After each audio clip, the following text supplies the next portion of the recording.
ಕೇರಳ ಚುನಾವಣಾ ಕಣ ಈಗ ರಂಗೇರಿದೆ. ಬಿಜೆಪಿ ತನ್ನ 2ನೇ ಪಟ್ಟಿಯನ್ನ ಬಿಡುಗಡೆ ಮಾಡಿದ್ದು, ಕಾಸರಗೋಡಿನಿಂದ ಅಶ್ವಿನಿ ಎಂಎಲ್ ಅವರಿಗೆ ಟಿಕೆಟ್ ಫೈನಲ್ ಮಾಡಿದೆ.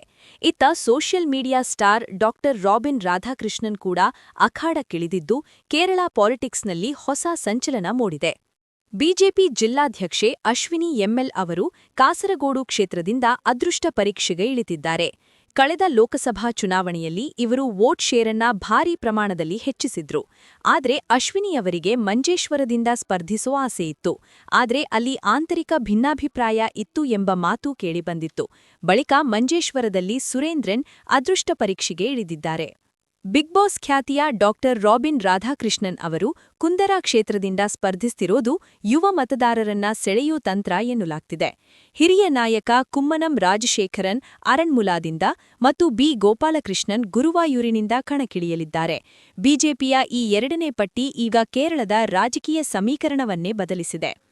ಕಳೆದ ಬಾರಿ ಲೋಕಸಭೆಯಲ್ಲಿ ಬಿಜೆಪಿ ವೋಟ್ ಶೇರನ್ನು ಹೆಚ್ಚುಗೊಳಿಸಿದ್ದ ಅಶ್ವಿನಿ ಎಂಎಲ್ ಅವರು ಕಾಸರಗೋಡಿನಲ್ಲಿ ಗೆಲುವಿನ ನಗೆ ಬೀರ್ತಾರಾ? ನಿಮ್ಮ ಅನಿಸಿಕೆಯನ್ನ ಕಮೆಂಟ್ ಮಾಡಿ. ಸುದ್ದಿಗಳಿಗಾಗಿ ನಮ್ಮ ಚಾನೆಲ್ ಸಬ್ಸ್ಕ್ರೈಬ್ ಮಾಡಿ. ಧನ್ಯವಾದ.